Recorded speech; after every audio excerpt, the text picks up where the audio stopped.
ಸಾಕೋದು? ಇಲ್ಲೇ ನಿನ್ ಜಾಗದಲ್ಲೇ ಈ ಕ್ಷಣನೇ ನಿನ್ನನ್ನ ಸಾಯಿಸ್ತೀನಿ, ನೋಡ್ತೀಯಾ? ನಿನ್ನ ಯಾರು ಸಾಯಿಸಿದ್ರು ಹೇಗ್ ಸತ್ತೆ ಅಂತ ಯಾರಿಗೂ ಗೊತ್ತಾಗಲ್ಲ. ನಿನ್ ಸಾವಿನ ಹಿಂದಿರೋ ಕಾರಣನ ಯಾರಿಗೂ ತಿಳ್ಕೊಳಕ್ಕಾಗಲ್ಲ. ಹಾಗ್ ಮಾಡ್ತೀನಿ, ನೋಡ್ತೀಯಾ? ಕೊನೆ ಪಕ್ಷ ನಿನ್ಗೆ ಬೆಳ್ಳಿ ಹುಟ್ಟಿದ ಮನೆ ಹಾಳು ಮಾಡಕ್ಕಾಗಿಲ್ಲ ಅಂದ್ಮೇಲೆ ಮುತ್ತು ಮಾವನ್ನ ಮದ್ವೆ ಆಗ್ತೀನಿ ಅಂತ ಯಾವ ಧೈರ್ಯದ ಮೇಲೆ ಚಾಲೆಂಜ್ ಮಾಡಿದ್ಯಾ? ಬನ್ಸೋದು ಒಂದ್ ರೀತಿ ಓಕೆ, ಆದ್ರೆ ಆ ಚಿತ್ರ ಅಷ್ಟು ಈಸಿಯಾಗಿ ಸಿಗೋಡಲ್ಲ. ಅದಕ್ಕೆ ಅವಳನ್ನ ನಾಶ ಮಾಡಬೇಕು. ನನ್ನ ಜೀವನದಲ್ಲಿ ಇದ್ದಿದ್ದು ಒಂದೇ ಒಂದು ಆಸೆಯಪ್ಪ, ಅದು ನಮ್ಮ ಮುತ್ತು ಮಾವನ ಮದುವೆ ಆಗಬೇಕು ಅಂತ. ಆದರೆ ಆಗ ಅದಕ್ಕಿಂತ ಜಾಸ್ತಿ ಆ ಚಿತ್ರನ ದ್ವೇಷಿಸೋದೇ ಹೆಚ್ಚು ಅನಿಸ್ತಿದೆ. ಅವಳ್ದು ಒಂದು ತೊಂದರೆ ತಪ್ಪಿದ್ರೆ ನಾವೇನು ಬೇಕಾದರೂ ಮಾಡ್ಬೋದು ಅಪ್ಪ. ನಿಮ್ಮ ಇಷ್ಟ ದೇವರನ್ನ ಮನಸ್ಸಿನಲ್ಲಿ ನೆನೆಸ್ಕೊಳ್ಳಿ.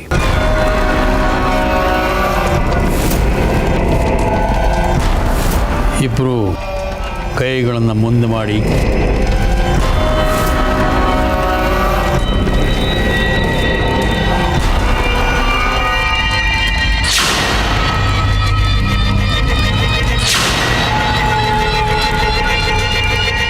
ಸಮಸ್ಯೆ ತುಂಬ ಚಿಕ್ಕದೇನಲ್ಲ. ಸರಿ, ನಾನೇನು ಮಾಡಬೇಕು ಹೇಳಿ. ನಿಮಗೆ ಕಷ್ಟ ಆದರೆ ನಾನೇ ಹೇಳ್ತೀನಿ, ಕೇಳಿ.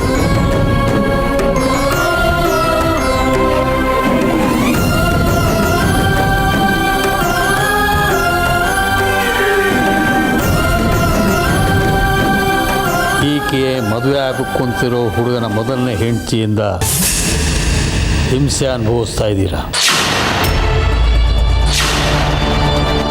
ಆಕೆಯ ಹೆಸರು ಚಿತ್ರ, ಹೌದಾ? ಹೌದು. ನಿಮಗೆ ಇನ್ನೊಂದು ಆಶ್ಚರ್ಯ ತೋರಿಸ್ಲಾ? ಎಲ್ಲಿ? ಕೈ ಮುಂದೆ ಮಾಡಮ್ಮ.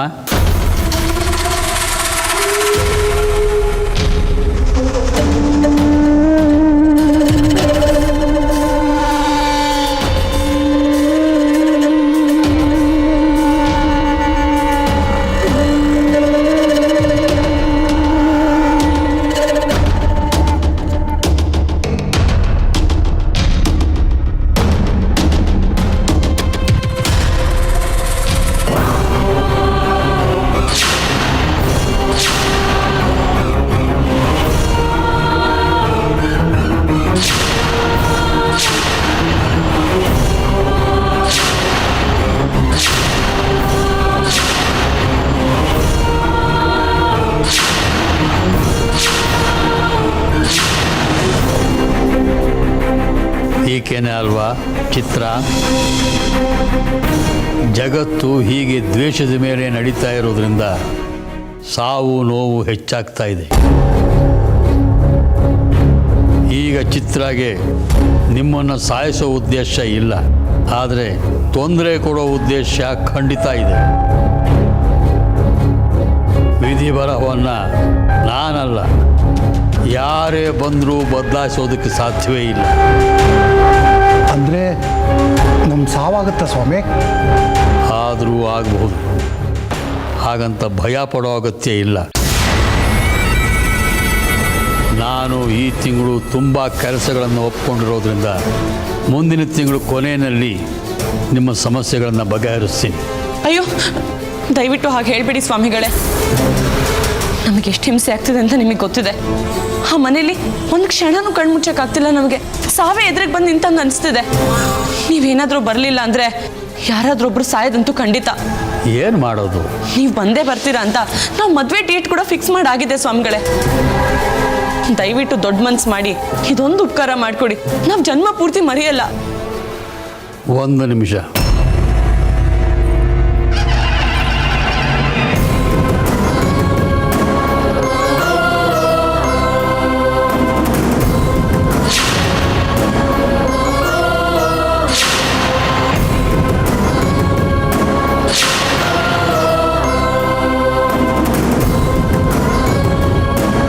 ನಾನು ಅಲ್ಲಿ ಬರೋದೇ ಸಮಸ್ಯೆ ಆಗ್ತಿರೋದು. ಏನು ಮಾಡಲಿ ಅಪ್ಪ? ಈಗಾಗಲೇ ಎಲ್ಲ ವಿಧಿಯನ್ನು ನಿಮ್ಮಿಂದ ಕಲಿತಾ ಇದ್ದೀನಿ. ಆ ಆತ್ಮನ ಬಂಧಿಸ್ತೀನಿ ಅನ್ನೋ ಧೈರ್ಯ ನನಗಿದೆ. ನೀವು ಅಂದರೆ ನಾನು ಹೋಗ್ತೀನಪ್ಪ.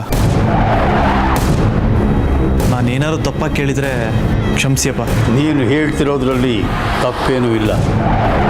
ನನ್ನ ಮಗ ಆಗಿ ನನ್ನಿಂದ ಎಲ್ಲ ವಿದ್ಯೆಯನ್ನು ನೀನು ಕಲ್ತಿದೀಯ.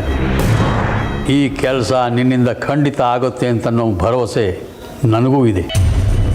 ಧೈರ್ಯವಾಗಿ ಹೋಗು, ಕೆಲಸ ಮುಗಿಸ್ಕೊಂಡು ಬಾ. ಸ್ವಾಮಿ, ದಯವಿಟ್ಟು ತಪ್ಪು ತಿಳ್ಕೊಬೇಡಿ. ನಂದೊಂದು ಬೇಡಿಕೆ. ತಾವೇ ಬಂದಿದ್ರೆ ತುಂಬ ಚೆನ್ನಾಗಿರೋದು. ಯಾಕೆಂದರೆ ಅದು ಅಂತಿಂತ ಆತ್ಮ ಅಲ್ಲ, ಪ್ರಚಂಡ ಶಕ್ತಿ ಇರೋ ಆತ್ಮ. ತಾವು ಬಂದ್ರೇ ಅದನ್ನು ಬಂಧಿಸೋಕೆ ಸಾಧ್ಯ ಆಗೋದು. ಇಲ್ಲಿವರೆಗೂ ಅದನ್ನು ಯಾರೂ ಬಂಧಿಸಿಲ್ಲ ಸ್ವಾಮಿ. ಭಾರ್ಗವ, ಅಪ್ಪ, ಈ ಆತ್ಮ ತುಂಬ ಚಿಕ್ಕ ವಯಸ್ಸಿನಲ್ಲೇ ಹಿಂಸೆ ಪಟ್ಟು ಸತ್ತಿರೋದ್ರಿಂದ ಆಕ್ರೋಶ, ದ್ವೇಷ ಹೆಚ್ಚಾಗಿರುತ್ತೆ. ನಾನು ಹೇಳಿಕೊಟ್ಟಿರೋ 16ನೇ ಪಾಠದಿಂದ ಮಾತ್ರ ಈ ಶಕ್ತಿಯನ್ನು ಬಂಧಿಸೋದಕ್ಕೆ ಸಾಧ್ಯ. ಹೆಚ್ಚು ಕಡಿಮೆ ಆದರೆ ಆ ಶಕ್ತಿ ತಿರುಗಿ ಬಿದ್ದರೂ ಬೀಳಬಹುದು. ತುಂಬ ಎಚ್ಚರಿಕೆ ವಹಿಸಿ ಈ ಕೆಲಸವನ್ನು ಮಾಡಬೇಕು. ನೀನು ಪ್ರಯೋಗ ಮಾಡಬಾರ್ದು. ನೇರವಾಗಿ ಕಂಟಕ ರಚಿಸಿ ಬಂಧಿಸು. ಸರಿನಾ? ಸರಿಯಪ್ಪ. ಜೈಶೀಲ್ನಾಗ್ ಬಾ ಅಂತ ನನಗೆ ಆಶೀರ್ವಾದ ಮಾಡಿಯಪ್ಪ.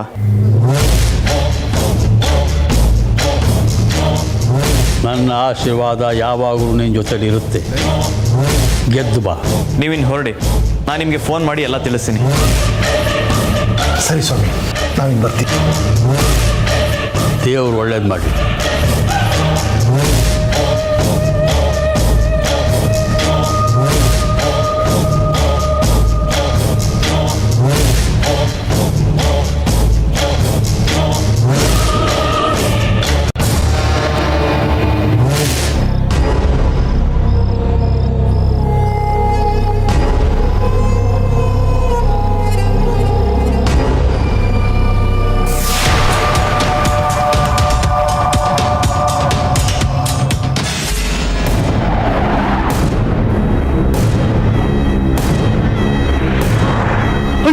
ನಿಮ್ಮ ಬೆಂಚಿಗೆ ಬೆಂಕಿ ಹಾಕುದು. ಬೆಂಕಿ ಬೆಂಕಿ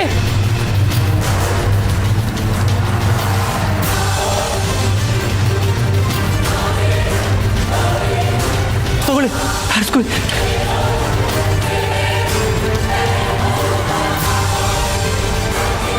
ಯಾವುದೋ ಮುಖ್ಯವಾದ ಕೆಲಸದ ಮೇಲೆ ಹೋಗ್ತಾ ಇದ್ರು ಏನೋ, ಬೆಂಕಿ ಹತ್ಕೊಂಡು ಅಪಶಕುನ ಆಗೋಯ್ತು. ಇರಿ, ನಾನು ಹೋಗಿ ಅಪ್ಪನಿಗೆ ಹೇಳ್ಬಿಟ್ಟು ಬರ್ತೀನಿ. ಬೇಡ, ನೀನು ಈಗ ಹೋಗಿ ಅಪ್ಪನಿಗೆ ಹೇಳಿದ್ರೆ ನಿನ್ನ ಹಾಗೆ ಅಪಶಕುನ ಅಂತ ತಲೆ ಕೆಡ್ಸ್ಕೋತಾರೆ. ಬೆಂಕಿ ನನಗೆ ಏನು ಮಾಡೋಕ್ಕಾಗೋದಿಲ್ಲ. ಅಪ್ಪ ನನಗೆ ಅಂತ ಕೊಟ್ಟರೆ ಮೊದಲನೇ ಪೂಜೆ ಇದು. ನಾನು ಇದನ್ನು ನೆರವೇರಿಸಲೇಬೇಕು. ಆ ಆತ್ಮನ ಬಂಧಿಸಲೇಬೇಕು. ಆಗಲೇ ಅಪ್ಪನಿಗೆ ನನ್ನ ಮೇಲೆ ನಂಬಿಕೆ ಬರೋದು.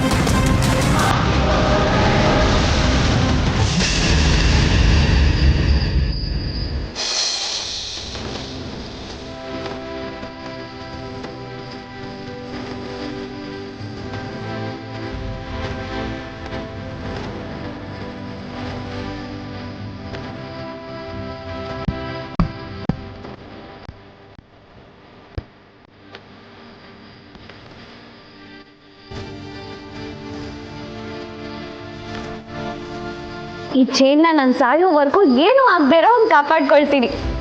ಯಾಕೆಂದ್ರೆ ಇದರಲ್ಲಿ 2 ವಿಷಯ ಇದೆ. ಒಂದು, ಇದು ನನಗೆ ನನ್ನ ಮುತ್ತ ಮಾವ ಕೊಟ್ಟಿದ್ದು. ಇನ್ನೊಂದು ವಿಷಯ ಏನಂದ್ರೆ, ಇದರಲ್ಲಿ ನಮ್ಮ ಚಿತ್ರಕ್ಕ ಇದ್ದಾರೆ. ನೀವಿಬ್ರು ನನ್ನ ಬಿಟ್ಟು ಎಲ್ಲೂ ಹೋಗಾಗಿಲ್ಲ, ಆಯ್ತಾ?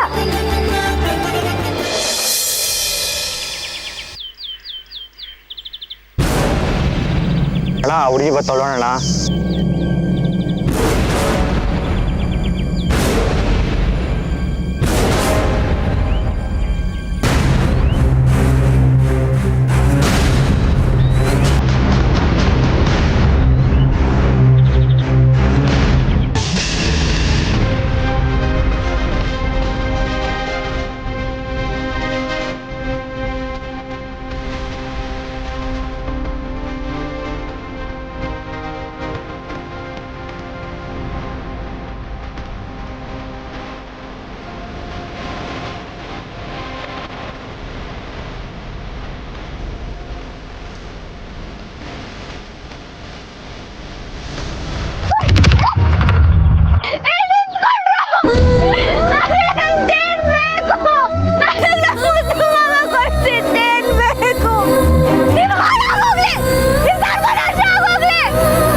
ತಾಳಿ ಕಟ್ಟಷ್ಟೇ ಖುಷಿ ಪಟ್ಟಿದ್ದೆ,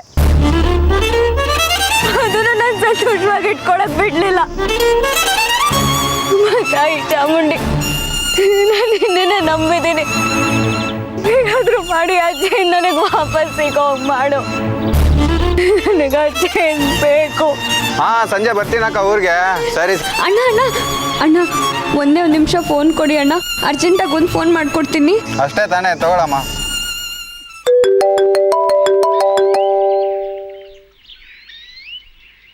ಹಲೋ ಮುತ್ತು ಮಾವ, ಬೆಳ್ಳಿ, ಏನಾಯ್ತು? ಯಾಕೆ ಅಳ್ತಿದ್ಯಾ? ನನ್ನ ಹುಟ್ಟಹಬ್ಬದ ದಿನ ನೀವು ಕೊಟ್ಟಿದ್ದ ಚೈನ್ನ ನಾನು ರೋಡಲ್ಲಿ ಬರ್ಬೇಕಾದ್ರೆ ಯಾವನೋ ಕಳ್ಳ ಕಿತ್ಕೊಂಡು ಹೊಟ್ಟೋದ. ಅಯ್ಯೋ, ನಿನಗೇನು ಆಗಿಲ್ಲ ತಾನೆ? ನನಗೇನು ಆಗಿಲ್ಲ ಮಾವ, ಆದ್ರೆ ಆ ಚೈನ್ ಇಲ್ಲ. ಅಯ್ಯೋ ಬೆಳ್ಳಿ, ಚೈನ್ ತಾನೆ, ಹೋಗ್ಲಿ. ನೀನ್ ಮೊದಲು ಮನೆಗೆ ಬಾ. ಇಲ್ಲ ಮಾವ, ನನಗೆ ಆ ಚೈನ್ ಬೇಕೇ ಬೇಕು. ನಾನು ದೇವಸ್ಥಾನದ ರೋಡಲ್ಲಿ ಇದ್ದೀನಿ, ನೀವು ಬೇಗ ಇಲ್ಲಿಗೆ ಬನ್ನಿ, ಪೊಲೀಸ್ ಸ್ಟೇಷನ್ಗೆ ಹೋಗಿ ಕಂಪ್ಲೇಂಟ್ ಕೊಡೋಣ.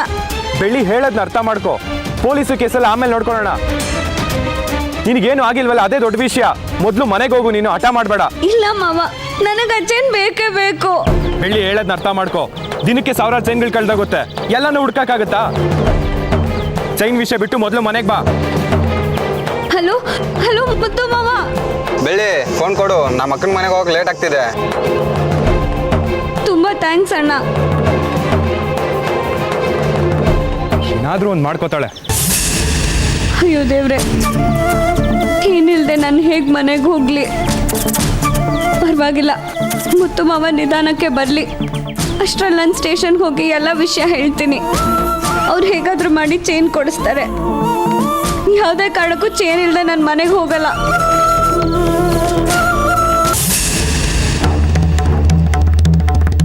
ಮೇಡಮ್, ಇದೆಯಾ? ಇನ್ಸ್ಪೆಕ್ಟ್ರಲ್ಲಿ. ಇನ್ಸ್ಪೆಕ್ಟರ್ ಈಗ ಬರ್ತಾರೆ, ಏನು ವಿಷಯ ಹೇಳಮ್ಮ? ಇಲ್ಲ ಮೇಡಮ್, ನಾನು ಅವ್ರನ್ನೇ ನೋಡಬೇಕು. ಎಷ್ಟೊತ್ತಿಗೆ ಬರ್ತಾರೆ? Sir, good morning sir. ನಮಸ್ತೆ ಅಮ್ಮ. ಸರ್, ಈ ಹುಡುಗಿ ನಿಮ್ಮನ್ನು ನೋಡ್ಬೇಕಂತ ಬಂದಿದ್ದಾಳೆ ಸರ್. ಸರಿ, ಬಾಮ್ಮ, ಬಾ, ಕೂತ್ಕೋ. ಈಗ ಹೇಳಮ್ಮ, ಏನು ವಿಷಯ? ಸರ್, ನನ್ನ ಹೆಸರು ಬೆಳ್ಳಿ ಅಂತ. ಬೆಳಗ್ಗೆ ನಾನು ರೋಡಲ್ಲಿ ಬರಬೇಕಂದ್ರೆ ಯಾರೋ ಇಬ್ರು ಕಳ್ಳರು ನಾನು ಹಾಕ್ಕೊಂಡಿದ್ದ ಸರನ ಕಿತ್ಕೊಂಡು ಹೊಟ್ಟೋದ್ರು ಸರ್.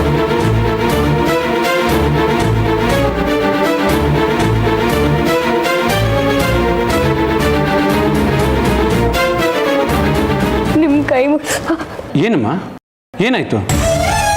ನಿಮ್ಮ ಕೈ ಮುಗ್ದು ಕೇಳ್ಕೊತೀನಿ ಸರ್, ಹೇಗಾದರೂ ಮಾಡಿ ನನ್ಗೆ ಆ ಸರನ ಹುಡ್ಕಿಸ್ಕೊಡಿ ಸರ್. ಕೈ ಕೊಡಿಲಿ. ಕೈಯಲ್ಲಿ ಇಷ್ಟೊಂದು ರಕ್ತ ಬರ್ತಾ ಇದೆ. ಮೊದಲು ಬ್ಯಾಂಡೇಜ್ ಹಾಕಿಸ್ಕೊಳ್ಳೋ ಬಿಟ್ಟು ಕಂಪ್ಲೇಂಟ್ ಕೊಡೋಕ್ಕೆ ಅಂತ ಬಂದಿದೆಯಲ್ಲ, ನಿನಗೆ ನೋವಾಗ್ತಾ ಇಲ್ವಾ? ನನಗೆ ಈ ನೋವಿಗಿಂತ ನನ್ನ ಸರ ಇಲ್ಲ ಅನ್ನೋ ನೋವೇ ಜಾಸ್ತಿ ಇದೆ ಸರ್. ಇಷ್ಟೊಂದು ಸೆಂಟಿಮೆಂಟ್ ಆದರೆ ಕಷ್ಟನಮ್ಮ. ನೋಡು, ನಿನ್ನ ಚೈನನ್ನು ಯಾರು ಕದ್ದಿಯಾರೋ ಅವ್ರನ್ನ ಆದಷ್ಟು ಬೇಗ ಹುಡುಕಿ ನಿನ್ನ ಚೈನು ನಿನಗೆ ಸಿಗೋ ಹಾಗೆ ಮಾಡ್ತೀನಿ, ಆಯ್ತಾ? ರಾಜಮ್ಮ ಸರ್, ಬನ್ನಿ. ಈ ಹುಡುಗಿನ ಕರ್ಕೊಂಡೋಗಿ ಫಸ್ಟ್ ಏಡ್ ಮಾಡಿಸಿ. ಅಷ್ಟೇ ಅಲ್ಲ, ಈಗಲೇ ಸಿಟಿನಲ್ಲಿರೋ ಎಲ್ಲ ಒಡವೆ ಅಂಗಡಿಗಳು ಮತ್ತು ಚಿನ್ನ ಕರಗಿಸುವಂಥ ಮನೆಗಳು, ಗಿರ್ವಿ ಇಟ್ಕೊಳ್ಳುವಂಥ ಅಂಗಡಿಗಳು ಎಲ್ಲ ಕಡೆ ಫೋನ್ ಮಾಡಿ ಯಾರಾದರೂ ಚೈನನ್ನು ಅಡ ಇಡೋಕ್ಕೆ ಬಂದಿದ್ದಾರಾ, ಹಾಗೆ ಅನುಮಾನ ಬರೋ ಹಾಗೆ ನಡ್ಕೋತಿದ್ದಾರಾ, ಈ ಥರ ಏನಾದ್ರು ವಿಷಯ ಇದ್ದರೆ ಇಮ್ಮಿಡಿಯೇಟಾಗಿ ಬಂದು ನನಗೆ ತಿಳಿಸಿ. ಈ ಕೆಲಸ ಬೇಗ ಆಗಬೇಕು. Okay sir. ನೋಡಮ್ಮ ಬೆಳ್ಳಿ, ಅವ್ರು ನಿನಗೆ ಫಸ್ಟ್ ಏಡ್ ಮಾಡ್ತಾರೆ. ಡೀಟೇಲ್ಸ್ನ ಕೊಟ್ಟು ಹೋಗು. ಚೈನ್ ಸಿಕ್ಕಿದ ತಕ್ಷಣ ನಾನೇ ನಿನಗೆ ತಿಳಿಸ್ತೀನಿ. ರಾಜಮ್ಮ, ಆ ಹುಡುಗಿ ಕರ್ಕೊಂಡೋಗಿ ಫಸ್ಟ್ ಏಡ್ ಮಾಡಿಬಿಟ್ಟು ಮನೆಗೆ ಡ್ರಾಪ್ ಮಾಡಿ. ಬಾಮ್ಮ. ಅಯ್ಯೋ ಇಲ್ಲ ಸರ್, ನನ್ನ ಸರ ಸಿಗೋವರೆಗೂ ಇಲ್ಲಿಂದ ಮನೆಗೆ ಹೋಗಲ್ಲ. ಈಗ ನಿನ್ನ ಕೇಸ್ನೇ ಅಟೆಂಡ್ ಮಾಡ್ತಾ ಇದ್ದೀನಿ. ಹೀಗೆಲ್ಲ ಮನೆಗೆ ಹೋಗಲ್ಲ ಅಂತ ಆಟ ಮಾಡಬಾರ್ದು. ನನ್ನ ಪ್ರಾಣ ಬೇಕಾದ್ರೂ ಕೊಡ್ತೀನಿ ಸರ್, ನಾನು ಆ ಸರ ತಗೊಳ್ದೆ ಮನೆಗೆ ಹೋಗಲ್ಲ.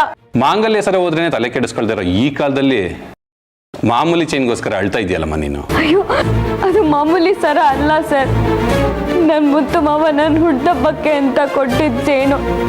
ಹೆಣ್ಮಕ್ಳಿಗೆ ತಾಳಿ ಹೇಗೆ ಮುಖ್ಯನೋ ನನಗೆ ಆ ಸರ ಅಷ್ಟೇ ಮುಖ್ಯ ಸರ್. ಅದರಲ್ಲಿ ನನ್ನ ಮುತ್ತು ಮಾವ ಚಿತ್ರಕ್ಕ ಇಬ್ರು ಇದ್ದಾರೆ. ಆ ಸರ ನನ್ನ ಹತ್ರ ಇದ್ರೆ ಅವರಿಬ್ರು ಯಾವಾಗಲೂ ನನ್ನ ಜೊತೆಲೇ ಇದ್ದಾರೇನೋ ಅನ್ಸುತ್ತೆ. ಹೇಗಾದ್ರೂ ಮಾಡಿ ನನ್ಗೆ ಆ ಸರನ ಹುಡ್ಕಿಸ್ಕೊಡಿ ಸರ್. ನೀವು ಹುಡ್ಸ್ಕೊಡೋವರೆಗೂ ನಾನು ನಿಮಗೆ ಯಾವ ತೊಂದರೆನೂ ಮಾಡಲ್ಲ ಸರ್. ನಾನು ಇಲ್ಲೇ ಕೂತ್ಕೊಂಡಿರ್ತೀನಿ, ನಿಮಗೆ ಯಾವ ತೊಂದರೆನೂ ಕೊಡಲ್ಲ. ಇವತ್ತೇ ಸಿಗೋದಿಲ್ಲಮ್ಮ. ಅದನ್ನು ಹುಡ್ಕೋದಕ್ಕೆ 2-3 ದಿನನಾದ್ರು ಬೇಕು. ನೀವು ಪ್ರಯತ್ನ ಪಡಿ ಸರ್, ಇವತ್ತೇ ಸಿಕ್ಕಿದ್ರು ಸಿಗ್ಬೋದು. ನೀವು ಹೇಳ್ದಾಗೆ ಆ ಕಳ್ಳರೇನಾದರೂ ಆ ಚೈನ್ನ ಕೊಟ್ಬಿಟ್ಟಿದ್ರೆ ಪಾಪ ಅವ್ರಿಗೇನು ಕಷ್ಟ ಆಯಿತೋ ಏನೋ. ನನ್ನ ಹತ್ರ ಬಂದು ದುಡ್ಡು ಕೇಳಿದ್ದಿದ್ರೆ ಹೇಗಾದರೂ ಮಾಡಿ ಕೊಡ್ತಿದ್ದೆ. ಆದರೆ ಅವ್ರು ನೇರವಾಗಿ ಬಂದು ನನ್ನ ಸರನ ಕಿತ್ಕೊಂಡು ಹೊಟ್ಟೋದ್ರು. ಅವ್ರಿಗೆ ಹಿಡಿ ಶಾಪ ಎಲ್ಲ ಹಾಕ್ಬಿಟ್ಟಿದ್ದೀನಿ ಸರ್. ಅವ್ರಿಗೇನಾದರೂ ಹೆಚ್ಚು ಕಮ್ಮಿ ಆದರೆ ಅವ್ರಿಗೂ ಅಪ್ಪ ಅಮ್ಮ ಇರ್ತಾರಲ್ವಾ, ಅವ್ರನ್ನ ಯಾರು ನೋಡ್ಕೊಳ್ತಾರೆ? ತಮಗೆ ಕಷ್ಟ ಕೊಟ್ಟವ್ರಿಗೂ ಒಳ್ಳೇದಾಗ್ಲಿ ಅಂತ ಯೋಚನೆ ಮಾಡೋ ನಿನ್ನಂಥವ್ರಿಗೆ ದೇವ್ರು ಖಂಡಿತ ಒಳ್ಳೇದು ಮಾಡೇ ಮಾಡ್ತಾನಮ್ಮ. ಇಂಥ ಮನಸ್ಸಿರೋದು ಲಕ್ಷಕ್ಕೊಬ್ರಿಗೆ ಮಾತ್ರ. ನೀನೇನು ಯೋಚನೆ ಮಾಡಬೇಡ, ನೀನೋಗಿ ಫಸ್ಟ್ ಏಡ್ ಮಾಡಿಸ್ಕೋ, ನಾನು ಹುಡುಕಿಸ್ತೀನಿ. ಓಕೆನಾ? ಕರ್ಕೊಂಡೋಗಿ ರಾಜು. Good morning sir. ಹೇಳಿಮ್ಮ. ಹುಡುಗಿ ಬಗ್ಗೆ ವಿಚಾರಿಸಕ್ಕೆ ಹೇಳಿದ್ರಲ್ಲ ಸರ್, ಇವ್ರ ಜಮೀನ್ದವ್ರು ಅವ್ರ ಮಗ ಮುತ್ತುರಾಜ್ ಅವರ ಅತ್ತೆ ಮಗಳು ಸರ್, ಬೆಳ್ಳಿ ಅಂತ. ಓಕೆ ಸರಿ, ನೀವು ನೋಡಿ.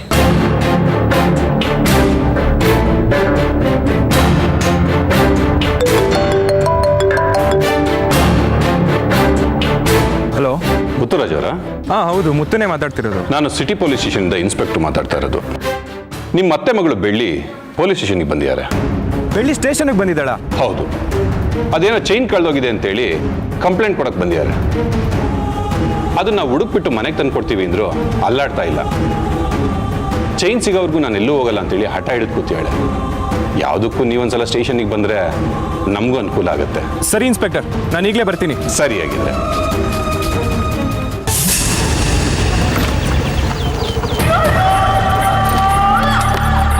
ಹೇಳಿದ ಕೆಲಸ ಏನಾಯ್ತು? ಹಾಂ, ನೀವು ಹೇಳ್ದಂಗೆ ಚೈನ್ ಕಿತ್ಕೊಂಡು ಬಂದಿದ್ದೀವಿ ಮೇಡಮ್. ಈ ಚೈನಲ್ಲಿ ಮುತ್ತು ಮಾವಂದು ಚಿತ್ರನ್ ಫೋಟೋ ಹಾಕೊಂಡು ಮೆರಿಬೇಕಂತಿದ್ಯಾ ಬೆಳ್ಳಿ? ಈಗ ನೋಡು ಇದಕ್ಕೆ ಹೇಗೆ ಟ್ವಿಸ್ಟ್ ಕೊಡ್ತೀನಿ ಅಂತ. ಒಂಚೂರು ಲೇಟ್ ಆಗಿದ್ರೆ ನಮ್ಮನ್ನ ಕೊಲೆನೇ ಮಾಡ್ಬಿಡ್ತಾ ಇಲ್ಲ ಮೇಡಮ್. ಯಾಕೆ, ಏನಾಯ್ತು? ಅವಳು ಈ ಚೈನ್ ಮೇಲೆ ಎಷ್ಟೊಂದು ಪ್ರಾಣ ಇಟ್ಕೊಂಡಿದ್ದಾಳೆ ಅಂದರೆ ಸುಲಭವಾಗಿ ಬಿಡಲೇ ಇಲ್ಲ ಮೇಡಮ್. ನಮ್ಮ ಮುತ್ತು ಮಾವ ಕೊಟ್ಟಿದ್ದು ಅಂತ ಒಂದೇ ಸವನೆ ಕಿರಿಸ್ತಾನೆ ಇದ್ಲು ಮೇಡಮ್. ನಾವು ತುಂಬ ಕಷ್ಟಪಟ್ಟು ಕಿತ್ಕೊಂಡ್ಬಂದಿದ್ದೀವಿ ಮೇಡಮ್. ತುಂಬ ಒದೆ ತಿಂದಿದ್ದೀವಿ ಮೇಡಮ್. ಸ್ವಲ್ಪ ಕಾಸು ಜಾಸ್ತಿ ಕೊಡಿ. ಕೊಡೋಣ, ಆದರೆ ಈಗ ಆಗಿರೋದು ಅರ್ಧ ಕೆಲಸ ಅಷ್ಟೇ.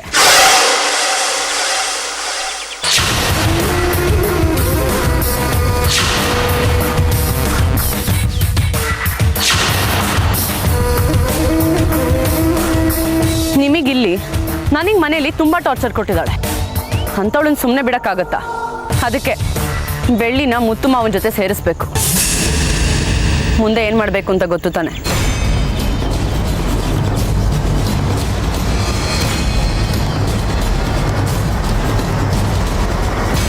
ನೀವಲ್ಲಿರೋವಾಗಲೇ ಓನರು ಪೊಲೀಸ್ ಸ್ಟೇಷನ್ಗೆ ಕಾಲ್ ಮಾಡ್ತಾರೆ. ಅಷ್ಟೇ ಅಲ್ಲ, ಚೈನಿಗೋಸ್ಕರ ಅವಳು ಪೊಲೀಸ್ ಸ್ಟೇಷನ್ಗೆ ಹೋಗಿರ್ತಾಳೆ. ಸೊ ಪೊಲೀಸ್ ಈ ವಿಷಯ ಗೊತ್ತಾಗಿದೆ ಅಂದಮೇಲೆ ನಿಮ್ಮನ್ನು ಹುಡ್ಕೊಂಡವರು ಬಂದೇ ಬರ್ತಾರೆ. ಸೊ ಅವ್ರೇನಾದರೂ ಕಾಲ್ ಮಾಡಿದ್ರೆ ತಕ್ಷಣ ಅಲ್ಲಿಂದ ಎಸ್ಕೇಪ್ ಆಗಿ ಈ ಊರ ಕಡೆ ಕಾಣಿಸ್ಕೋಬೇಡಿ. ಎಲ್ಲ ಸೆಟ್ಲ್ ಆದಮೇಲೆ ನಾನು ನಿಮಗೆ ಕಾಲ್ ಮಾಡ್ತೀನಿ, ಆವಾಗ ವಾಪಸ್ ಬನ್ನಿ. ಸರಿ ಮೇಡಮ್. ತಗೊಳ್ಳಿ ದುಡ್ಡು. ನೀವು ಕೇಳಿರೋದಕ್ಕಿಂತ ಡಬಲೇ ಕೊಡ್ತಾ ಇದ್ದೀನಿ. ಒಂದು ವೇಳೆ ನೀವು ಸಿಗಾಕೊಂಡ್ರು ನಿಮ್ಮ ಹೆಸರು ಮಾತ್ರ ಹೇಳಲ್ಲ ಬಿಡಿ ಮೇಡಮ್. ಸರಿ, ಹೊರಡಿ.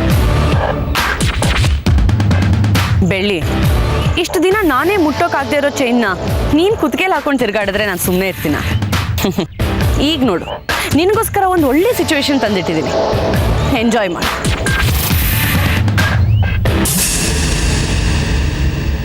ಬೆಳ್ಳಿ, ಮಾವ, ನಾನು ಹೇಳಿದ್ದೇನು ನೀನು ಮಾಡ್ತಾ ಇರೋದೇನೋ? ಸ್ವಲ್ಪನಾದ್ರೂ ತಲೆಯಲ್ಲಿ ಬುದ್ಧಿ ಇದೆಯಾ ನಿನಗೆ? ಮಾಯಾ, ನೀನೇ ನಿಲ್ಲಿ. ಇನ್ಸ್ಪೆಕ್ಟರ್ ನಿಂಗೂ ಕಾಲ್ ಮಾಡಿದ್ರಾ? ಇಲ್ಲ ಮಾವ, ಅದು ನಾನು ನನ್ನ ಫ್ರೆಂಡ್ ಮೀಟ್ ಮಾಡೋಣ ಅಂತ ಹೋಗ್ತಿದ್ದೆ. ಅಷ್ಟರಲ್ಲಿ ನೀವು ನನ್ನ ಮುಂದೆನೇ ಬೈಕಲ್ಲಿ ತುಂಬ ಫಾಸ್ಟಾಗಿ ಹೋಗ್ತಿದ್ರಿ. ಏನೋ ಇಂಪಾರ್ಟೆಂಟ್ ವಿಷಯ ಇದೆ ಅಂತ ನಿಮ್ಮನ್ನ ಫಾಲೋ ಮಾಡ್ಕೊಂಬಂದೆ. ಬೆಳ್ಳಿ ಏನು ಮಾವ ಇಲ್ಲಿ? ಜೂಲ್ದು ಒಂದೊಂದಲ್ಲ ಮಾಯಾ, ಬರ್ತಡೇಗೆ ಅಂತ ಕೊಟ್ಟಿದ್ದ ಸೆನ್ನ ಕಳ್ಳರು ಕಿತ್ಕೊಂಡು ಹೋದ್ರಂತೆ. ಸರಿ ಹೋದ್ರು ಹೋಗಿ, ನಾನು ಪೊಲೀಸ್ಗಳಿಗೆ ಹುಡುಕ್ಸ್ಕೊಡ್ತೀನಿ ಅಂತ ಹೇಳಿದೆ. ಇಲ್ಲ, ನನ್ನ ಚೈನ್ ಸಿಗೋವರೆಗೂ ನಾನು ವಾಪಸ್ ಬರೋ ಅಂತ ಹಠ ಹಿಡ್ಕೊಂಡು ಕೂತಿದ್ದಾಳೆ. ಇನ್ಸ್ಪೆಕ್ಟರ್ ಕಾಲ್ ಮಾಡಿದ್ರು ಬೇಗ ಬನ್ನಿ ಅಂತ, ಅದಕ್ಕೆ ಬರಬೇಕಾಯ್ತು.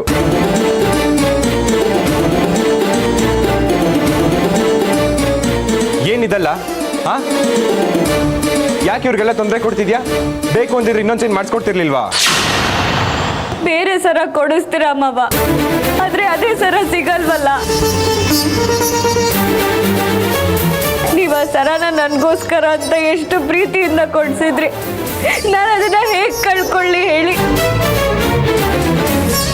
ಆ ಸರದಲ್ಲಿ ನಿಮ್ದು ಚಿತ್ರಕ್ಕಂದು ಫೋಟೋ ಇದೆ ಮಾವ. ನಾನು ಅದನ್ನ ಎಷ್ಟು ಜೋಪಾನವಾಗಿ ಇಟ್ಕೊಂಡಿದ್ದೆ ಗೊತ್ತಾ? ಎಲ್ಲ ಆ ಕಳ್ಳರಿಂದಾನೇ ಆಗಿದ್ದು. ಅವ್ರೇನಾದ್ರು ಆ ಸರನ ಮಾರಿದ್ರೆ ಅಂಗಡಿಯವರು ಅದನ್ನ ಇವತ್ತೇ ಕರಗಿಸ್ತಾರೆ ಅಂತ ನೀವೇ ಹೇಳಿದ್ರಲ್ಲ ಮಾವ. ಮತ್ತೆ ಆ ಸರ ನನ್ನಿಂದ ದೂರ ಆಗೋಗತ್ತೆ. ನಾನು ಅದನ್ನ ಹೇಗೆ ವಾಪಸ್ ಪಡ್ಕೊಳ್ಳಿ? ಅದಕ್ಕೆ ಎಲ್ರಿಗೂ ತೊಂದರೆ ಕೊಟ್ಟಾದ್ರು ಸರಿ, ನೀನ್ ಚೈನ್ ಇಸ್ಕೊಳಕ್ ಬಂದೆ ಅಲ್ಲ? ಇಲ್ಲ ಮಾವ, ನಾನು ಯಾರಿಗೂ ತೊಂದರೆ ಕೊಟ್ಟಿಲ್ಲ. ಹಲೋ ಮುತ್ತರಾಜ್. Hello inspector. ಇನ್ಸ್ಪೆಕ್ಟ್ರೆ, ನಾನು ನಿಮ್ಗೆ ಯಾವ ತೊಂದರೆನೂ ಕೊಟ್ಟಿಲ್ಲ ಅಲ್ವಾ? ನಾನು ಬರೀ ಸರ ಕೇಳ್ದೆ ತಾನೆ. ಬೆಳ್ಳಿ ಇನ್ಸ್ಪೆಕ್ಟರ್ ಹೇಳ್ತಿದಾರಲ್ಲ ಚೈನ್ ಹುಡ್ಕೊಡ್ತೀನಿ ಅಂತ. ಮನೆಗೆ ಹೋಗೋಣ ನಡಿ. ಇಲ್ಲ ಮಾವ, ನನ್ನ ಸರ ಸಿಗೋವರೆಗೂ ಇಲ್ಲಿಂದ ಎಲ್ಗೂ ಬರಲ್ಲ. ನೀವು ಬೇಕಾದ್ರೆ ಹೋಗಿ, ನನ್ನ ಸರ ತಗೊಂಡೇ ಬರೋದು. ಬೆಳ್ಳಿ, ಎಲ್ಲಿಗೆ ಬಂದು ಹೇಗಿರ್ಬೇಕು ಅಂತ ನಿನಗೆ ಗೊತ್ತಿಲ್ವಾ? ಮಕ್ಕಳ ತರ ಹಠ ಮಾಡ್ತಿದೀಯಲ್ಲ. ಮುತ್ತು ಮಾವ ಹೇಳಿದ್ರು ಅಲ್ವಾ, ಚೈನ್ ಎಲ್ಲೇ ಇದ್ರು ನಂಗೆ ವಾಪಸ್ ತಂದ್ಕೊಡ್ತಾರೆ. ನೀನ್ ಇದೇ ತರ ಹಠ ಮಾಡ್ತೀರಾ ಪೊಲೀಸರು ಕರ್ಕೊಂಡೋಗಿ ನಿನ್ನ ಮನೆಗೆ ಬಿಡ್ಬೇಕಾಗತ್ತೆ. ಅವ್ರು ಹೇಳಕ್ ಮುಂಚೆ ಮನೆಗೆ ಹೋಗೋಣ. ಇದ್ರ ಮೇಲೂ ನೀನು ಹಠ ಮಾಡಿದ್ರೆ ನನಗೆ ಕೆಟ್ಟ ಕೋಪ ಬರುತ್ತೆ. ಮುತ್ತರಾಜ್, ಒಂದು ನಿಮಿಷ ಬನ್ನಿ.